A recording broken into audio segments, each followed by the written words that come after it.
TV. This program is brought to you by Ignite TV. Now you're in command. Visit Rogers.com for more details.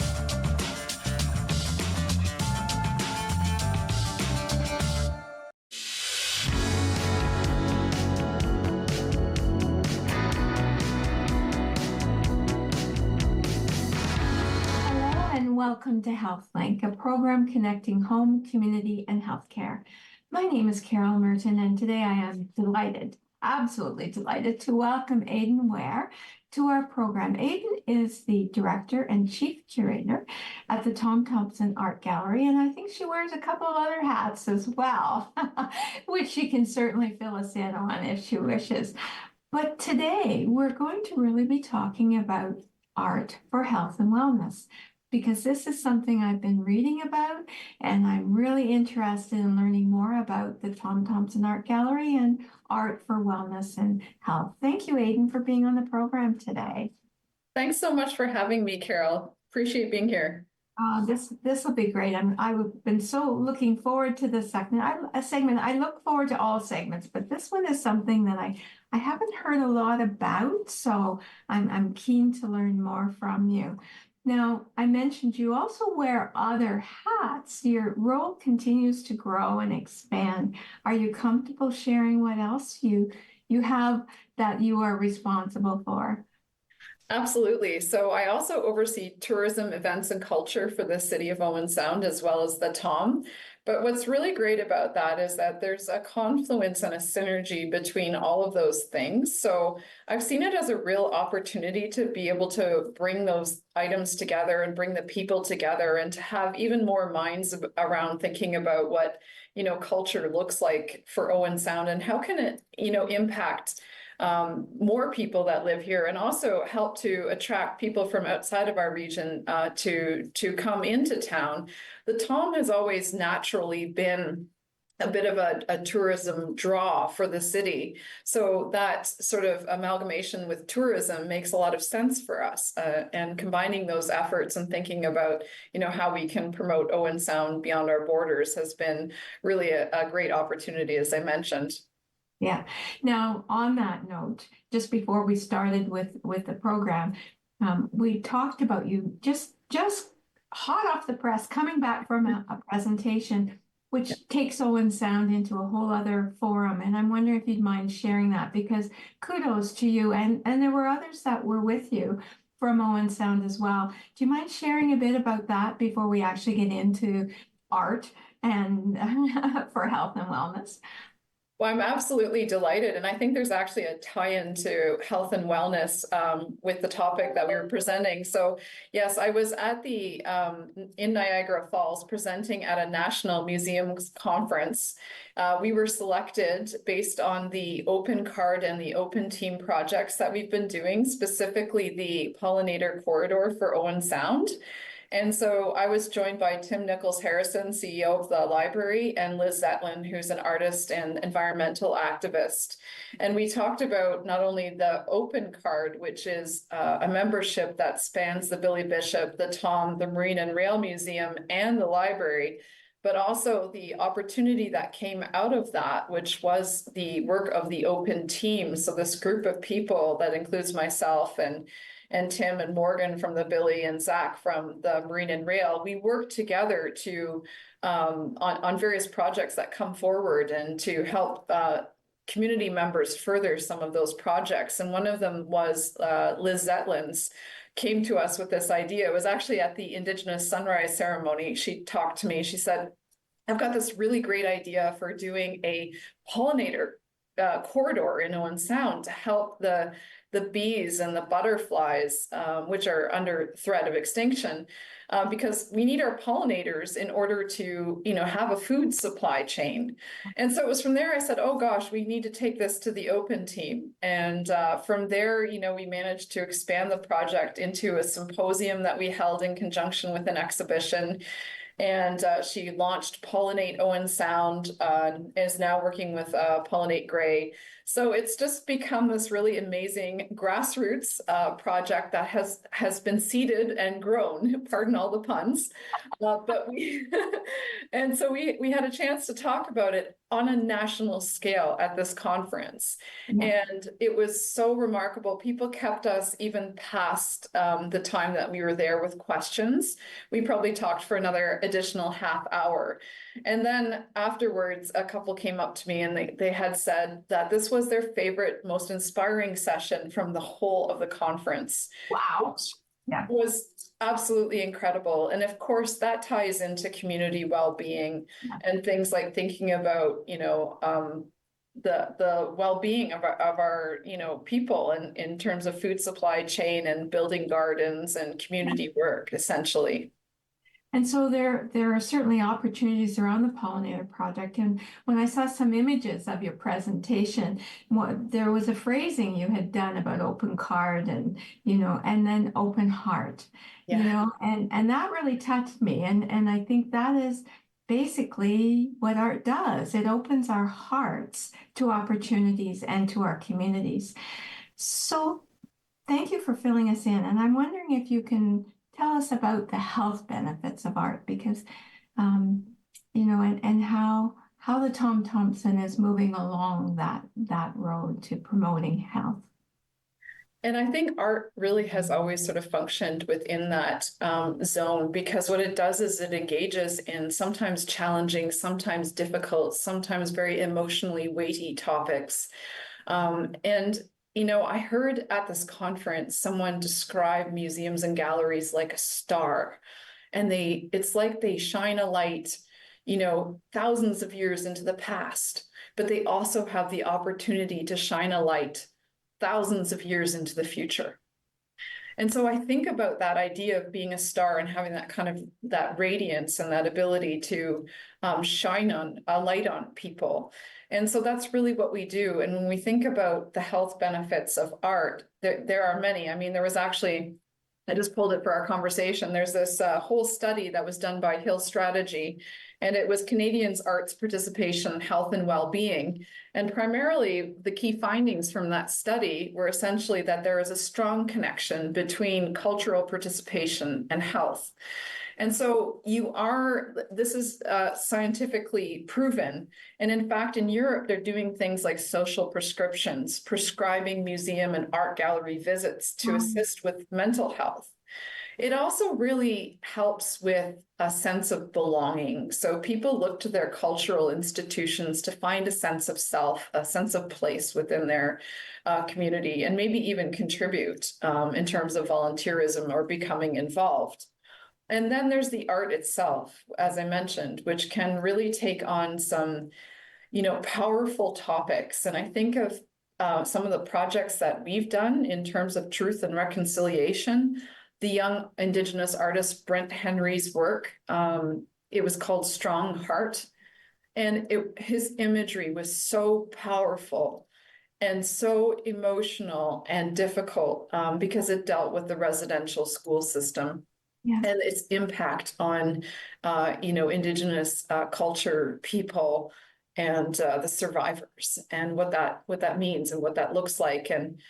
And so it opened up a whole conversation about healing. And we had offered Indigenous medicine bundle opportunities as part of that exhibition. And people left messages there. And it was just such a beautiful activation of that very difficult topic. It provided the space to have the conversation. And I really believe that that's what art can do. And I'll just share another story of a different exhibition that we had. It was by Mark Crofton Bell. And it was called the My Mom Project. And essentially what he had done was his mother was suffering from advanced dementia.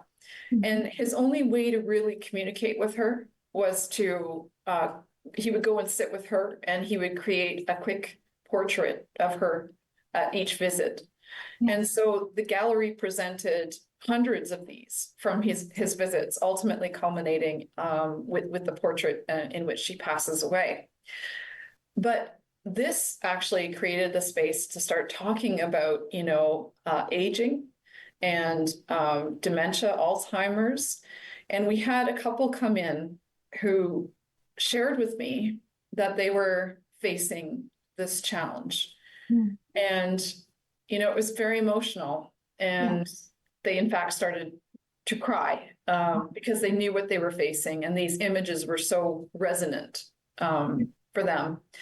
You would see in some of the images, like the props that were associated with that kind of care, like whether there was like a teddy bear or a doll or various other items would show up in these different portraits. And they found that to be very, it really spoke to them, I suppose, in a way. And so when we did a talk with him, we had even more of these stories come out from the public. Yeah. And the fact that they're just not shared, people don't talk about this enough. What you're describing to me is the opportunity for art and the Tom to be a safe place and a safe space for people to be at their most vulnerable. And there aren't many opportunities for that kind of experience. And it's not always an experience that you can put into words. It's more, it truly is something that you feel. And how do you decide on the projects and the exhibits? Like you've mentioned some extremely powerful ones. And we know that art is not just for the elite. So how do you decide what to portray? There are a couple of different avenues that we take. One is certainly through our strategic planning process. We decide on the priorities that we feel we need to address. Things like truth and reconciliation are sort of natural things that we prioritize. The environment is another one. Yeah. But then we also leave room for the things that surface and arise in our own community and have the space for artists that are coming forward with topics so that we're not prescribing too much, that we remain open. And our vision statement is really key. It's to be an open landscape for exploring art. And that word open is so critical to that conversation. So we try to keep ourselves open to these different topics or ideas that might come forward. And for instance, like the Reach Center connected with me wanting to do a project with neurodivergent artists. And what a wonderful thing. What a great opportunity for me to learn, for my staff to learn, and from them to learn from us. And so now that's developed into a bigger project that also involves GB Arts. And we're going to be doing a really amazing exhibition with them that'll launch in the fall. So these things, you leave room for them to surface, although you sort of have a map of where you're going as well. But so there's opportunity to be adaptable based on community needs and also as people reach out to you as well. How do you and the gallery serve minority groups and those in our community that we are seeing more and more facing economic and social challenges? And I think that is something we've really tried to engage with through the work of the Open team. And so we are still working on a project with Safe and Sound, for instance, for those experiencing homelessness. And so, it's looking at it like, how can we change the conversation from one that's like purely sort of a negative conversation to one that has compassion around it, that one has understanding? How can art function to open up that conversation? And so we've very much been thinking about how to do that through a community project, and one that isn't sort of us overlaying a project onto this particular minority group, but getting them to like take it up and to help lead the project, because I think that's really an important piece for us in terms of what we do, is that we're not controlling the outcome or the experience, that it's actually rising up from that particular minority group. And so how you do that, I really think, is through building trust. And that, anytime you are dealing with any kind of challenging subject matter, you need to have that as your foundational starting point. And that's all about building relationships, and whether that's, with Indigenous communities or other, so I think having resources in our community that are so open to collaboration has done nothing but, help us. And so it's really exciting that way. What I'm hearing you describe is that part of your mission and your strategy is to walk alongside minority groups and to support, but have that collaboration together to bring things. I'm sure there's been some key learnings, maybe some surprises as well along the way.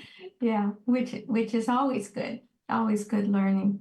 So sometimes, we think of having to go to an art gallery to experience art.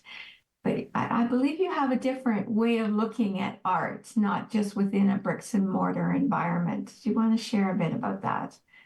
Very much so. I mean, I look at our lives, right? For instance, every facet of humanity is predicated on some kind of creative endeavor, whether that's the clothing we wear, the furniture we use, the computers daily.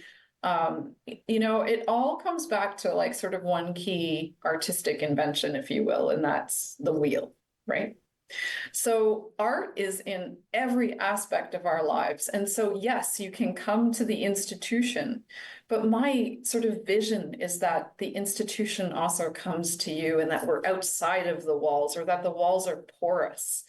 And so again, I've mentioned the open team being a key facet for doing that. But at the conference that I was just at, it was all on the premise of collaboration. And the actual conference was titled "The Future is Collaboration." And I think that was so incredible, because that's how we move forward as an art gallery, away from that kind of old idea that this is an elite place, it's kind of scary to go in or something like that. We don't want any of that. We want to meet people where they're at, out in the community. And the way we do that is by building these partnerships and these collaborative endeavors. And we've done a lot of that. Most recently, we had a really tremendously successful project with Keppel Sarawak School, where we had kindergartens all the way up to grade 6, recreated Tom Thomson painting, one of the ones from our collection, Northern Lights. Oh my goodness. It's an iconic piece. Everybody loves it. Yeah. It was on the cover of Escarpment magazine this winter, and they recreated it using waste materials. So Waste Watchers, Owen Sound Waste Watchers was involved in the project as well. And to see like how incredible these works turned out is just so amazing. They did such a great job. And then we had a parent teacher night here at the Tom too. So we were in the schools, we were out in the schools, but then we also had the opportunity to bring them back to the Tom for a reception. And it was almost 300 people. It was just so well attended, and everybody was so happy and honored to be there. So yeah, moving ourselves outside of the bricks and mortar is incredibly important to reaching people. And so we continue to do that at every chance we can. What you're describing to me is a vibrancy in how art can be perceived, but also the impact that it has on an ongoing basis that we may not even recognize. When you talked about our choices about what we wear, or, the computer, and that hadn't occurred to me before. Like that for sure was a different way of looking at it, without a doubt. Now, I know that, you will need to grow to be able to continue what you do. And so I want you to take this opportunity, if you wish, to talk about funding for the Tom, and how our community can support not only you, but the open team and everyone participating. If you had an ask to make of the community, this is your chance, among others, I'm sure. Yeah. So please take this opportunity to tell the community what your vision would be for the future and how they can support you. That's wonderful. Thank you for that chance to talk about this. Growth looks like a couple of different things to me. It looks like taking care of the collection. It looks like having the opportunity to continue to grow it because it is a national treasure. Sometimes people don't recognize that. It is something that we care for and house here, but our works travel all over Canada. We have works from coast to coast out right now, and thousands of people have the opportunity to see these works. And on the wall, it says Owen Sound. It takes Owen Sound beyond our own borders out into the world, right? And it showcases us as this incredible, place that has thought progressively and conserved this incredible piece of heritage through the legacy of Tom Thomson. And so when I think about that, how can I, support the growth of the Tom that way? And also in a physical sense, like the building and being able to have better programming space. And so as we look towards, expansion of the gallery in a reasonable and achievable way, the practical things we need are really to house the collection properly and to have room for programming. And my other vision is to open up to the library so that we have a chance to cross-pollinate even more and to share, staff, rooms, resources, that we are more like a cultural center. And I really think that the synergy is there, and combining tourism into that as well creates an even greater sort of growth model for us looking to the future. And in terms of supporting the Tom, I mean, there are lots of great ways coming here to see exhibitions. If you want to provide a donation, people can certainly do that. We have a number of fundraisers that actually run throughout the year, and one is coming up called Spring Fever, and it's on April 27th. And so that will be at the Butchert Estate, which is a really rare opportunity to actually be in that beautiful, beautiful home and have a great night of food and cocktails. But we also have our signature large event at Coffin Ridge, which is a deadly pairing in September. And we'll have a couple of other in the mix as well, including one that will be tied to a major exhibition that we're curating called Tom Thomson Homecoming. And what we're doing is we're going to be curating works by Tom Thomson that are of Owen Sound and bringing them all home, because they're not all here in Owen Sound, actually. There are lots of works that he did specific to Owen Sound that are in the Art Gallery of Ontario, the National Gallery, McMichael, and further afield in private collections. So we've literally drawn on private donors and these other collections to bring the Toms home. And around that, we're going to be doing a fundraising evening reception, followed by a talk by Charlie Hill, who is a Tom Thomson aficionado and scholar. So if people are interested in Tom, it's going to be a great evening. So there are always lots of ways to support and be involved with the Tom. Yeah. And are you looking for more volunteers? We always, yes, we're always looking for people to be involved with the Tom, and especially around like the fundraising piece. There's always room for growth on that team, and it's a really great team to be a part of because we have a lot of fun in dreaming up these things that we're going to be doing and then carrying them out. So yeah. When you're describing the homecoming and the paintings, I mean, to me, that is an amazing cultural celebration. It would be almost like a festival to celebrate, because has this ever been done before where Tom comes home? Well, this is remarkable and very, very exciting. What you're describing as well to me as with the library and the cross-pollination, it's almost like a cultural ecosystem. That many moving parts, but all connected, and it's a living thing, and growing, obviously, and an ecosystem is often like that, and it's amazing how that matches.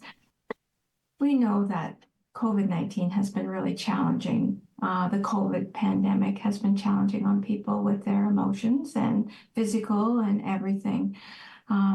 people are struggling in a variety of ways.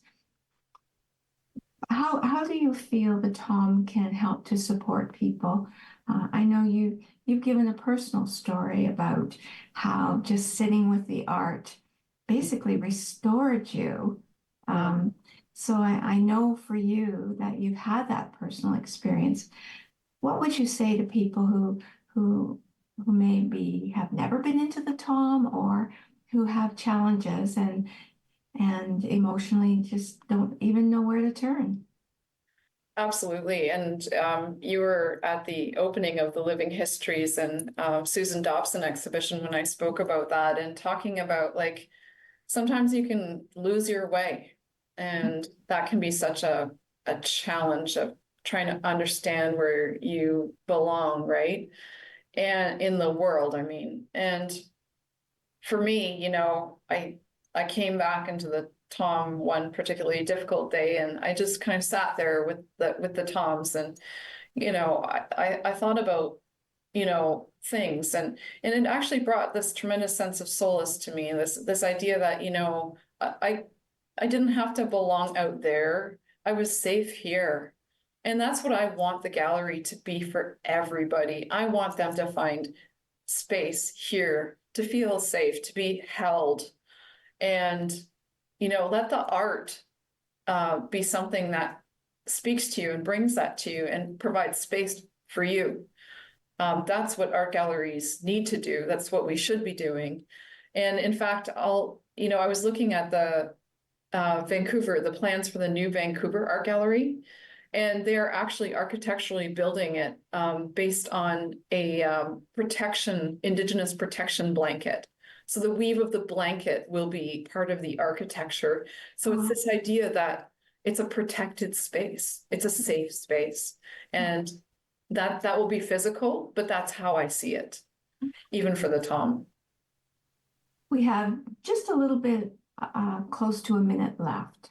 For someone who's never been in the Tom, wouldn't even know what to do, are there people there who could maybe just help guide them, or just, you know, how can we make people feel comfortable to a safe space, coming to a safe space?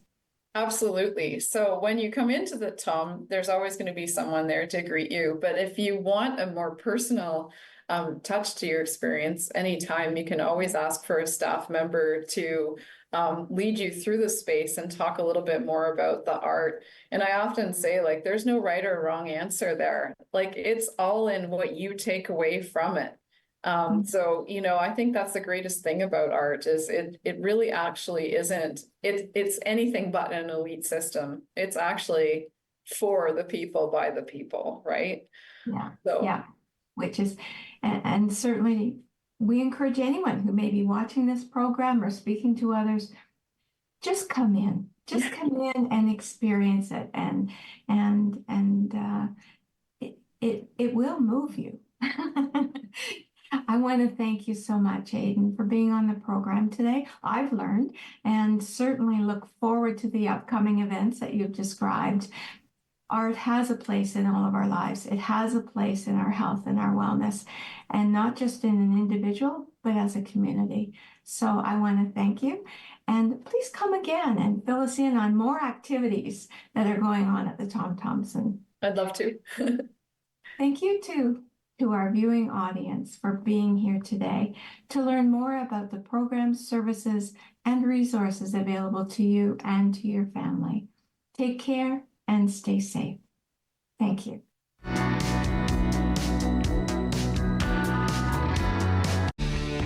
Connect with us by visiting our website or email us at comments@rogerstv.com.